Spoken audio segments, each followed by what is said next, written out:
Hello नमस्कार, आप सभी का बहुत-बहुत स्वागत है हमारे चैनल स्टडी ग्रुप हिंदी में। तो जैसा कि आप सभी को ज्ञात होगा कि हमारे चैनल के माध्यम से स्टडी ग्रुप हिंदी के माध्यम से Hindi, TGT, PGT, net, JRF, JIC आदि एग्जाम की तैयारी कराई जाती है। और जो लोग चैनल पे नए हैं, हम चैनल को सब्सक्राइब जरूर कर लें। वीडियो अच्छा लगे तो लाइक शेयर जरूर करें।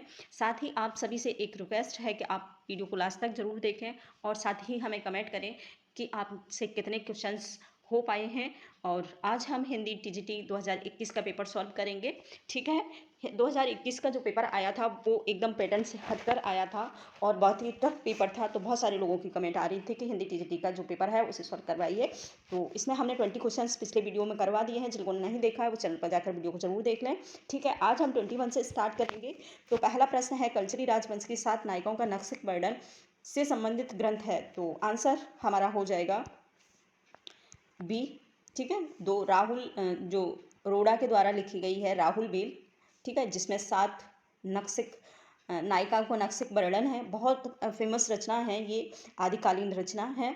ठीक है, और इसके साथ कुबलाई माल उद्योतन की है, उद्योतन सूरी की है। इसके बाद बड़ रत्नाकर ज्योतिषी ठाकुर की है, ज्योतिषी ठाकुर की है। ठीक है, और जो युक्त वेग प्रकरण है वो है दामोदर की। ठीक है, इसके साथ ही नेक्स्ट दूसरा प्रश्न है हमारा, गोस्वामी विट्ठलनाथ द्वारा अष्टछाप की स्थापना किस वर्ष की गई थी। सिंपल सा प्रश्न है। तो इसका आंसर हो जाएगा 1565 में। थोड़ा सा वीडियो को फास्ट करेंगे। ठीक है, और जिन लोगों को वीडियो फास्ट लगता है वो थोड़ा सा वीडियो को पॉज करके अपना धीरे धीरे सुन लें। ठीक है, क्योंकि क्वेश्चंस एक साथ अगर ज़्यादा डिटेल करवाते हैं, ज़्यादा स्लो से करेंगे तो वीडियो बहुत बड़ा हो जाता है। ठीक है, तो इसलिए थोड़ा सा फास्ट करेंगे। तो इसमें है ना, आंसर इसका हो जाएगा 22 का 1565 में विट्ठलनाथ के द्वारा अष्टछाप की स्थापना हुई। ठीक है, और इसके साथ ही एक बात और बताएंगे, इसमें 8 कवियों का समूह था। ठीक है, 8 कवियों का समूह था। इसमें भी 4 वल्लभाचार्य के शिष्य थे, वल्लभाचार्य के थे। और 4 जो कवि थे वो थे विट्ठल के। ठीक है, इस प्रकार से ये 4 कवि थे और जो विट्ठल थे वो वल्लभाचार्य के पुत्र माने जाते हैं। ठीक है, इसके साथ ही इसका नेक्स्ट दूसरा प्रश्न है। इसमें लिखा हुआ है 4 वल्लभा के शिष्य थे, 4 विट्ठल के। इसकी व्याख्या में लिखा हुआ है। इसके साथ ही नेक्स्ट दूसरा प्रश्न है हमारा, सूरदास की का प्रेम पक्ष लोक से न्यारा है। बहुत ही फेमस ये युक्ति है, पंक्तियां हैं कि सूर का जो प्रेम पक्ष था लोक से न्यारा है। ये कथन किसका है। तो आंसर हो जाएगा हमारा ए, यानी कि एक आचार्य रामचंद्र शुक्ल ने। आचार्य रामचंद्र शुक्ल की बात करें तो इन्होंने बहुत ज़्यादा, मतलब बहुत ज़्यादा सूरदास के प्रति इनका बहुत ज़्यादा लगाव रहा है और इन्होंने बहुत ज़्यादा सूरदास की प्रशंसा की है और तुलसीदास की। इन दोनों की प्रशंसा अति मात्रा में रामचंद्र शुक्ल ने करी है। ठीक है, और अगर बात करें कबीरदास की तो वो मिलते हैं हजारी प्रसाद के रचनाओं में। हजारी प्रसाद की कथानकों में मिलता है कि उन्होंने कबीर की प्रशंसा की है। ठीक है, तो आंसर इसी प्रकार से हमारा हो जाएगा एक सही, रामचंद्र शुक्ल। ठीक है, और बच्चन सिंह अगर ये कहा जाए कि इसके साथ नेक्स्ट दूसरा प्रश्न।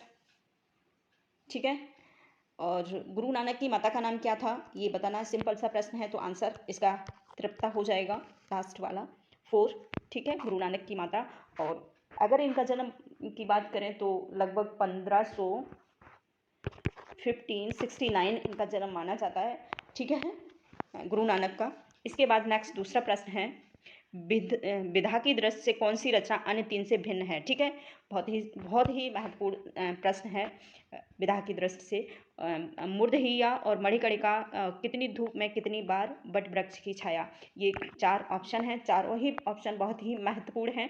तो ये मूर्धहिया और मणिकर्णिका जो दोनों रचनाएं हैं वो हैं तुलसी राम की हैं ये दोनों ही रचनाएं, और ये आत्मकथा हैं। ठीक है, आत्मकथा है। और कितनी धूप में कितनी बार, ये भी आत्मकथा है। ठीक है, ये महिप सिंह के द्वारा लिखी हुई आत्मकथा है, महिप सिंह। ठीक, और वट वृक्ष की छाया ये जो है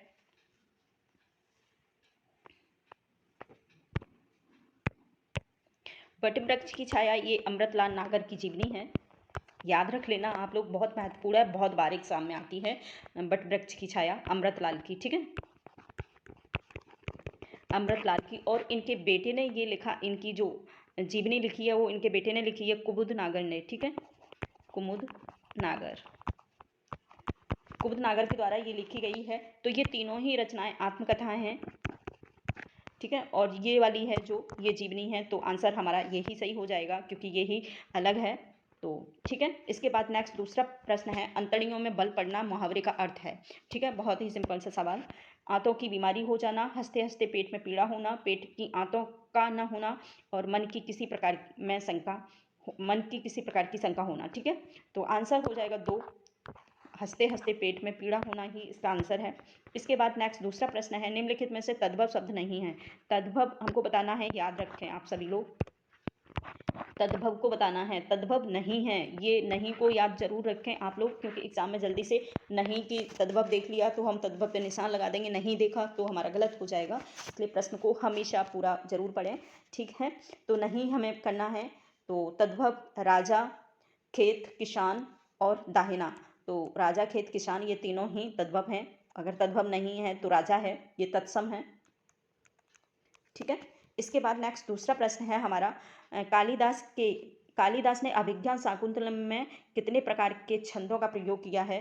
तो बहुत ही महत्वपूर्ण सवाल है, कालिदास की अभिज्ञान शाकुंतलम, कालिदास की जितनी भी रचनाएं हैं बहुत ही महत्वपूर्ण है, और लगभग टोटल हर एग्जाम में इनका कहीं ना कहीं से कुछ 1-2 प्रश्न तो बन ही जाता है, तो आप लोग इस चीज़ को याद रखें, ठीक है। तो कालिदास की अभिज्ञान शाकुंतलम में जो छंदों का प्रयोग किया है वो टोटल 24 छंद हैं, ठीक है, 24 छंदों का प्रयोग किया है अभिज्ञान शाकुंतलम में कालिदास ने, ठीक है।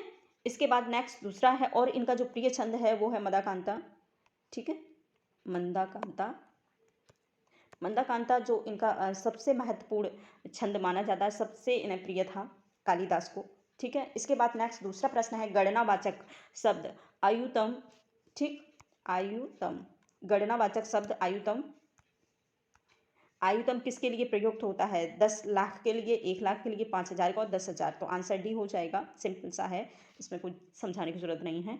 इसके बाद नेक्स्ट दूसरा प्रश्न है, कबीर और तुलसी भाषा में एक मिशन के तहत लिख रहे थे, ठीक है, यह कथन किसका है।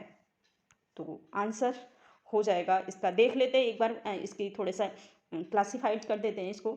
तो कबीर के विषय में सबसे ज़्यादा जो लिखा है वो हजारी प्रसाद ने लिखा है, ठीक है।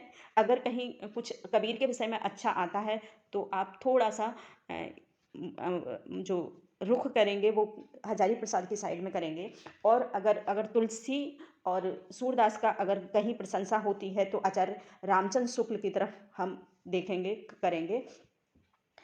तो सबसे ज़्यादा जो कबीरदास की प्रशंसा हजारी प्रसाद ने की है, और तुलसीदास और सूरदास की प्रशंसा आचार्य रामचंद्र शुक्ल ने की है। इसके बाद अगर हम दोनों की बात करें तो आंसर हमारा बच्चन सिंह पे जाता है, तो इस चीज़ को आप लोग याद रख लें, ठीक है। इसके बाद नेक्स्ट दूसरा प्रश्न है हमारा, आचार्य भरत मुनि के नाटक में अभिनय को किस वेद से लिया गया है, ठीक है। जो आचार्य भरत मुनि का जो नाटक था भरतनाट्यम, ठीक है, तो उसमें सबसे ज़्यादा जो वो सबसे ज़्यादा नहीं, मतलब अभिनय कहाँ से लिया था, ऋग्वेद से, सामवेद से, यजुर्वेद से, या फिर अथर्ववेद से। आंसर हो जाएगा 3, यजुर्वेद में जो है अभिनय का उल्लेख किया गया है, वो वहीं से भरत मुनि ने अपने नाटक था इनका भरतनाट्यम, उसमें उसके कुछ अंश को लिया है, ठीक है। इसके साथ भाषा योग वशिष्ठ का रचना काल हमें बताना है। तो भाषा योग वशिष्ठ की जो समय है वो लगभग माना जाता है 1741 ईस्वी, ठीक है, 1741 ईस्वी, और ये रामप्रसाद निरंजनी के द्वारा लिखी हुई है भाषा योग वशिष्ठ, बहुत ही फेमस हमारी आधुनिक काल की रचना है, ठीक है, रामप्रसाद निरंजनी के द्वारा है, ठीक है। इसमें इसका सिर्फ डेट दिया हुआ है व्याख्या में। इसके साथ ही ज्ञानचंद जैन कृत कथा शेष शीर्षक जीवनी किससे संबंधित है, बहुत ही महत्वपूर्ण है, बहुत ज़्यादा महत्वपूर्ण, ठीक है। रामचंद्र जैन की जो एक रचना है कथा शेष, ठीक, और ये जीवनी है, ठीक है। तो हमें बताना है कि ये किससे संबंधित है। तो जैन चंद्र कुमार हैं या अमृतलाल नागर हैं, यशपाल हैं और उषा प्रियमवदा हैं। तो आंसर हो जाएगा हमारा, आंसर हो जाएगा हमारा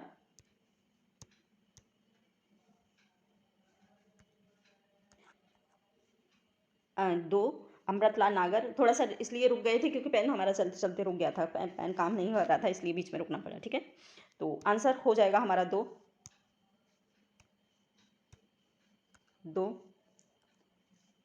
इसके बाद नेक्स्ट दूसरा प्रश्न है, देख लेते हैं इसकी व्याख्या क्या है। व्याख्या है ज्ञानचंद जैन कृत कथा से शीर्षक अमृतलाल नागर से संबंधित है। ठीक है, अमृतलाल नागर की ये जीवनी है, ये याद रख लेना। ठीक है, इसके बाद नेक्स्ट दूसरा प्रश्न है, अखिल अखिल भुवन चर अचर जग हरिमुख में लखमात। ठीक है, दूसरा चकित भई गदगद वचन विकसित मृदुल पुलकात। तो ये बताना है कि इसमें कौन सा रस है। ठीक है, बहुत ही महत्वपूर्ण। इसमें सारे प्रश्न जो एकदम इतने ज़्यादा अलग से थे कि लोग समझ ही नहीं पाए थे किस प्रकार का पेपर है। लोगों की उम्मीद से बहुत ज़्यादा हटके इसमें क्वेश्चंस दिए हुए थे। नॉर्मल क्वेश्चंस 1 या 2 ही मिला था हमें पूरे पेपर में, और सारे प्रश्न बहुत ही एकदम अलग सिलेबस से हटके थे, इसीलिए बहुत टफ हुआ था। इसकी मेरिट भी अकॉर्डिंग टू पेपर के गई थी। ठीक है, तो प्रश्न है हमारा, प्रश्न है निम्नलिखित पंक्तियों में नेत रस है। तो आंसर हमारा आप लोग गैस करके साथ में हमें बताते चलें। ठीक है, आंसर हो जाएगा हमारा 1 अद्भुत रस, क्योंकि जो पंक्तियां हैं पंक्तियों में एक बार याद रखो, अखिल, ठीक है, अखिल भुवन चर अचर जग हर मुख में लखमात, ये समझ नहीं आएगा, लेकिन जो इसकी सेकंड वाली लाइन है उससे हम समझ जाएंगे कि इसमें कौन सा रस है। ठीक है, चकित भई गदगद वचन विकसित मृदुल पुलकात। ठीक है, यानी कि इसमें आश्चर्यचकित जो भाव मिलते हैं वहाँ पर हमारा अद्भुत रस होता है। ठीक है, इसके साथ नेक्स्ट दूसरा प्रश्न है, इसमें व्याख्या है कि उपयुक्त पंक्तियों में अद्भुत रस किसी विचित्र अथवा आश्चर्यजनक वस्तुओं को देखकर मन में जो विस्मय आदि का भाव उत्पन्न होता है वही वहाँ पर अद्भुत रस होता है। ठीक है, इसके साथ नेक्स्ट दूसरा प्रश्न है हमारा, झोंपड़ी से राजभवन, ठीक है, झोंपड़ी से राजभवन तक, ठीक है, किस साहित्यकार की आत्मकथा है। बहुत ही महत्वपूर्ण ये रहा है जो रचना है। तो झोंपड़ी से राजभवन तक माता प्रसाद की ये बहुत ही फेमस रचना रही है, झोंपड़ी से राजभवन तक। यहाँ तक और लिख लो, इसमें तक नहीं है। ठीक है, माता प्रसाद। देख लेते हैं इसकी व्याख्या। झोंपड़ी से राजभवन माता प्रसाद की आत्मकथा है। इन्होंने एकलव्य, खंड काव्य, भीम शतक, प्रबंध काव्य, राजनीति की अर्थ सतसही, सतसई परिचय, बहुत महत्वपूर्ण है माता प्रसाद की सतसई परिचय। ठीक है, इसमें उल्टा लिखा है, परिचय सतसई लिखा है, लेकिन सतसई परिचय है। ठीक है, दिग्विजय रावण जैसे काव्य, और अछूत का बेटा, धर्म के नाम पर धोखा, वीरांगना झलकाई बाई, वीरांगना उदा देवी, फांसी तड़प मुक्ति की। ठीक है,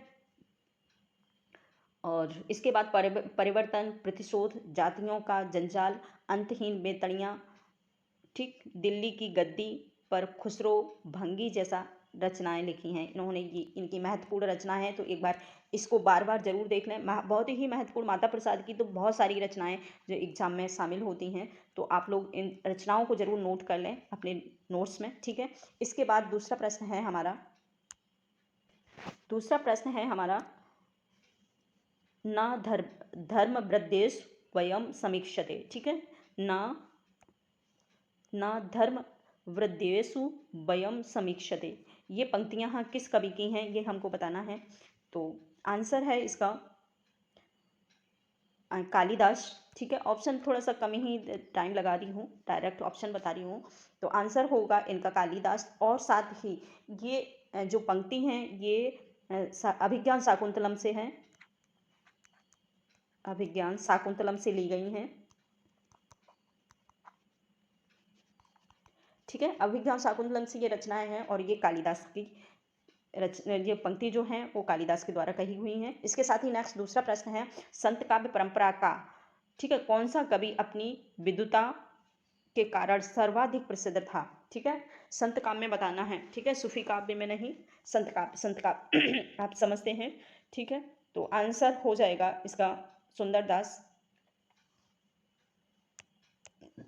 आंसर होगा इसका सुंदरदास, क्योंकि सुंदरदास जो थे अपने संत काव्य परंपरा में पढ़े लिखे माने जाते थे। ठीक है, यही अकेले पढ़े लिखे थे संत काव्य परंपरा में, जितने भी संत हुए थे उन सब में पढ़े लिखे हुए थे। और इन्होंने कालिदास की वो कबीरदास की जो भी रचनाएं हैं उनका इन्होंने संपादन किया है। ठीक है, तो जो सर्वाधिक देख लेते हैं इसकी व्याख्या क्या है। व्याख्या है, संत काव्य परंपरा के कवि सुंदरदास अपनी विद्वता सर्वाधिक शिक्षित होने के कारण प्रसिद्ध थे। ठीक है, ज्ञान समुद्र इनकी रचना है, इनको जरूर नोट करें आप लोग। ज्ञान समुद्र, सुंदर विलास और सर्वांग योग प्रदीपिका और पंचेंद्रिय चरित्र, सुख समाधि, अद्भुत उपदेश, स्वप्न प्रबोध और वेद विचार युक्त अनूप और यज्ञ झूलना, पंच प्रभाव आदि इनकी ये रचनाएं हैं। तो इनको जरूर आप लोग नोट करें एक बार। ठीक है, इसके साथ नेक्स्ट दूसरा प्रश्न है हमारा, भारतेंदु हरिश्चंद्र की रचना हिंदी भाषा का प्रकाशन किस वर्ष हुआ था। ठीक है, भारतेंदु हमारे हिंदी साहित्य, आधुनिक हिंदी साहित्य के प्रमुख कवि माने जाते हैं और यहीं से हमारा जो आधुनिक काल स्टार्ट होता है वो भारतेंदु काल से ही स्टार्ट होता है। तो इसमें पूछा है कि भारतेंदु हरिश्चंद्र की रचना हिंदी भाषा, ठीक है, का प्रकाशन इन्होंने कब किया है। तो आंसर हो जाएगा इनका 1865। ठीक है, 1865। और बात करें इनके जन्म की तो इनका जन्म था 1835। ठीक है, 1835 ईस्वी इनका जन्म माना जाता है से 1885। बहुत कम उम्र तक इन्होंने हिंदी साहित्य में योगदान दे पाए थे, बहुत जल्दी ही इनकी डेथ हो गई थी। ठीक है, 85। इसके बाद नेक्स्ट दूसरा प्रश्न है हमारा, इसके बाद नेक्स्ट दूसरा प्रश्न है हमारा, ये डिक्शनरी ऑफ इंग्लिश एंड हिंदुस्तानी के लेखक हैं। ठीक है, तो हमें ये बताना है कि ये रचना है वो किसकी हैं। ये डिक्शनरी ऑफ इंग्लिश एंड हिंदुस्तानी के लेखक जो माने जाते हैं वो हैं गिलक्राइस्ट। ठीक है, आंसर हो जाएगा गिलक्राइस्ट। इसके बाद नेक्स्ट दूसरा प्रश्न है, तुम्हें सौंपता हूँ किसकी काव्य रचना है। बहुत ही फेमस रचना है तुम्हें सौंपता हूँ। ठीक, तो नागार्जुन की, शमशेर बहादुर की और केदारनाथ अग्रवाल की या फिर त्रिलोचन की। तो आंसर 4 सही हो जाएगा, तुम्हें सौंपता हूँ ये त्रिलोचन की रचना है। इसके बाद एक बार इसकी व्याख्या देख लेते हैं। तुम्हें सौंपता हूँ त्रिलोचन की काव्य रचना है धरती, गुलाब और बुलबुले। ठीक है, और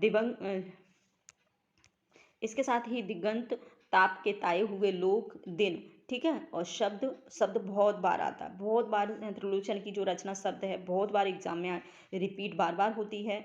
और उस जनपद का कवि, ठीक है, अर्धान, मेरा घर, चैती, अनकहानी, ठीक है, कुछ अनकही, कुछ कहानी है, जीने की कला आदि इनके अन्य काव्य संग्रह हैं। और अमोला, ठीक है, इनकी अवधी भाषा का काव्य संग्रह है, ये जरूर याद रख लें, अमोला इनका अवधी भाषा का काव्य संग्रह है। ठीक है, इसके बाद नेक्स्ट दूसरा प्रश्न है, पार्श्वनाथ चरित्र के लेखक हैं। ठीक है,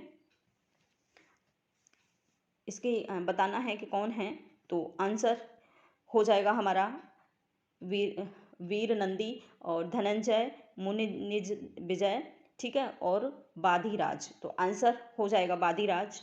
एकदम बहुत ही हटके प्रश्न आए थे हिंदी टीजीटी 2021 में। ठीक है, लेकिन अब जो प्रश्न आएगा आप सभी के डाउट के लिए मैं बता दूं कि अब जो नेक्स्ट पेपर आएगा वो इसी पैटर्न पे आएगा, ना कि पिछले पैटर्न पे। तो आप लोग ऐसा ना सोचें कि अरे हार्ड प्रश्न है तो हम इसे छोड़ देंगे और दूसरी तैयारी कर लेंगे दूसरे तरीका की, जैसे हम अभी तक करते आए हैं। तो ऐसा आप बिल्कुल मत करिए, आप बहुत ही परेशान होंगे। तो आपसे अब जो पेपर आता है वो न्यू पैटर्न पे एकदम हटके प्रश्न आते हैं, थोड़ा सा टफ आता है। तो टफ के लिए डरे नहीं आप लोग, थोड़े से हिम्मत से काम लेंगे तो हो जाएगा। ठीक है, तो आप इसी पैटर्न पे अपने प्रश्नों को तैयार करें। इसके बाद दूसरा प्रश्न है, द्रच्छति शब्द द्रस धातु के किस लकार एवं वचन एवं पुरुष का रूप है। ठीक है, दक्ष की। तो आंसर हो जाएगा हमारा डी सही है। ठीक है, लट लकार प्रथम पुरुष एक वचन। ठीक है, ये है दक्षति, इसमें द्रस धातु है। ठीक है, और लट लकार है और प्रथम पुरुष एक वचन। ठीक, इसके बाद दूसरा प्रश्न है हमारा, निबंध वह गद्य रचना है जिसमें लेखक किसी भी विषय पर सुसंता पूर्वक परंतु एक विशेष सौष्ठव संहति और व्यक्तिकता के साथ अपने भावों और विचार अनुभवों को व्यक्त करता है। यह परिभाषा किस विद्वान की है? तो आंसर हो जाएगा हमारा 2। यह जो परिभाषा है वो भागीरथी मिश्र की है। बहुत ही अलग प्रश्न थे और कुछ प्रश्न तो ऐसे थे जो हमने कभी पढ़े भी नहीं थे, देखे भी नहीं थे, तो ऐसे भी प्रश्न थे। इसके साथ ही नेक्स्ट दूसरा है हमारा, इसका आंसर भागीरथी जी हैं, ठीक है। और इनकी व्याख्या देखें तो यह परिभाषा भागीरथी मिश्र की है। काव्यशास्त्र, हिंदी काव्यशास्त्र का इतिहास, तुलसी रसायन आदि इनकी रचनाएं हैं, ठीक है।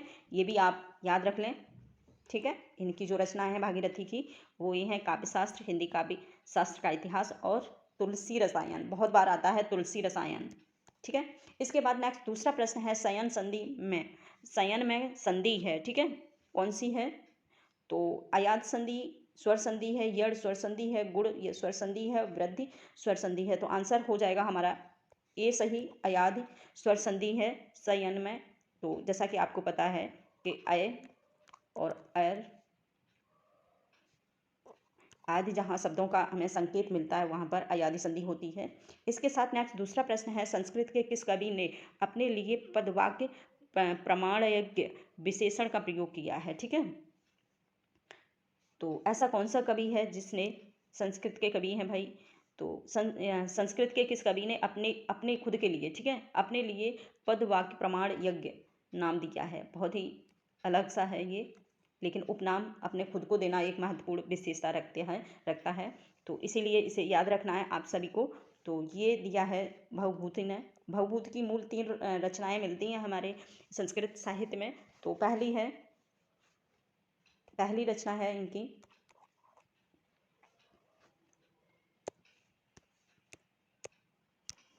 इनकी कुल 3 प्रमुख रचनाएं रही हैं।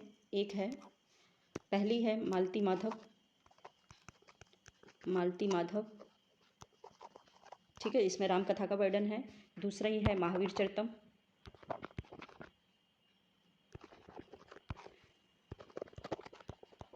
और तीसरी है उत्तर रामचरितम, ठीक है, उत्तर रामचरितम। ये 3 इन्होंने कुल 3 इन 3 रचनाओं का उल्लेख किया है, ठीक है, 3 रचनाएं लिखी हैं इन्होंने।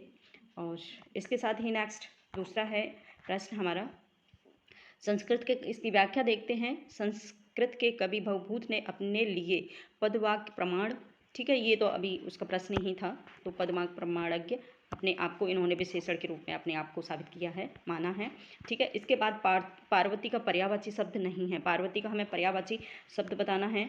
तो गिरिजा, अर्पणा, शैलजा और शिवानी। तो आंसर हो जाएगा, नहीं है, वो है शिवानी, ठीक है। आंसर वैसे देखने में ये लगेगा नॉर्मली कि शिवानी पार्वती का मतलब पर्यायवाची हो सकता है, लेकिन इसमें नहीं है, नहीं होता है, ठीक है। इसके साथ नेक्स्ट दूसरा प्रश्न है, जहाँ वक्रता सर्प की चाल में थी, प्रजा में नहीं थी, ना भूपाल में थी, ठीक है। ये कुछ पंक्तियाँ हैं, ठीक है। तो पंक्तियाँ हैं, जहाँ वक्रता सर्प की चाल में थी, ठीक है, और प्रजा में नहीं थी, ना भोपाल में थी। ये पंक्तियों में हमें बताना है कि कौन सा अलंकार है। तो अर्थान्यास अलंकार है, परिसंख्या है, विभावना है और अपनभूति है, ठीक है। तो आंसर हो जाएगा परिसंख्या अलंकार, ठीक है, परिसंख्या अलंकार है इसमें। इसके साथ ही इसकी व्याख्या एक बार देखेंगे। व्याख्या है पंक्तियों में परिसंख्या अलंकार की का उदाहरण है, ठीक है, यहाँ की लिखा है उदाहरण है, टाइप करने में थोड़ा सा गलत हो जाता है कभी कभार, ठीक है। इसके साथ ही जहाँ किसी वस्तु का दूसरे स्थानों में निषेध कर किसी एक स्थान का वर्णन किया जाता है, वहाँ पर परिसंख्या अलंकार होता है। यहाँ पर वक्रता को सिर्फ सर्प तक सीमित कर दिया, इसीलिए यहाँ परिसंख्या अलंकार है, ठीक है। तो थोड़ी सी इसमें परिसंख्या की परिभाषा भी है, आप लोग देखेंगे। इसके साथ नेक्स्ट प्रश्न है हमारा, निम्नलिखित रचनाओं और रचनाकारों के असंगत युग का चयन कीजिए। प्रमुख जो रचनाएं दी हैं और उनके वो रचनाकार हैं। तो असंगत है वो हमको बताना है, ठीक है, असंगत युग का चयन करना है, लास्ट का जरूर देखें, ठीक है। हे मरी मेरी तुम केदारनाथ की है, फूल नाम है एक त्रिलोचन का है, और नीली रेखा तक भवानी प्रसाद मिश्र की है, और लोक भूल गए ये शमशेर बहादुर की। तो आंसर हो जाएगा इसका 4 सही। ठीक है, जो नहीं मैच खा रहा है वो 4 नहीं खा रहा, बाकी सब सही हैं। तो इसमें ये शमशेर बहादुर की रचना नहीं है। ठीक है, इसके साथ नेक्स्ट दूसरा प्रश्न है, अवधि शिला पर उस अवधि शिला का उस पर था गुरुभार, तिल तिल काट रही थी दृढ़ जल की धार। ठीक है, ये पंक्तियां हैं। तो इसमें बताना है कि कौन सा छंद है। ठीक है, तो छंद एक बार हम पढ़ाएंगे भी, और लेकिन एक बार फिर भी सुन लेते हैं, समझ लेते हैं तो कि क्या है इसमें। अवधि शिला का उस पर था भार। ठीक है, इसमें 2 2 2 4 और 1 5 5 और 3 8। ठीक है, तो इस प्रकार से जो इसमें छंद है वो है बरवे। ठीक है, इसमें छंद जो है वो बरवे है। बरवे में क्या होता है कि 12 और 7 पर युक्ति होती है, युक्त होती है, इसीलिए हमें पता चलता है कि इसमें बरवे छंद है। ठीक है, इसमें 12 मात्रा 4 चरण होते हैं, 12 और 7 मात्राओं पर इसको कोमा होता है। इसके साथ लास्ट प्रश्न है हमारा। लास्ट प्रश्न है, निम्नलिखित में से वर्तनी की दृष्टि से शुद्ध शब्द कौन सा है। ठीक है, हमें वर्तनी शुद्ध बताना है, तो शुद्ध शब्द कौन सा है। तो आंसर हो जाएगा हमारा 3 आरंभ अभ्यारण्य। ठीक है, आंसर हमारा यही होगा अभ्यांतरिक। ठीक है, ये सही नहीं है, ये सही नहीं है, ये सही नहीं है, ये भी सही नहीं है। जो सही लिखा है अभ्यांतरिक वो 3 सही है। तो आज इतना ही। नेक्स्ट जो बचा हुआ पार्ट है वो नेक्स्ट दूसरे वीडियो में करेंगे, क्योंकि एक वीडियो में ये सारा कवर होना पॉसिबल होता है, तो इसीलिए थोड़ा थोड़ा पार्ट हम तैयार करेंगे। आज इतना ही, थैंक यू। और कमेंट करके हमें ज़रूर बताएं कि आप सभी ने कितने पेपर क्वेश्चंस को सॉल्व किया। ठीक है, थैंक यू।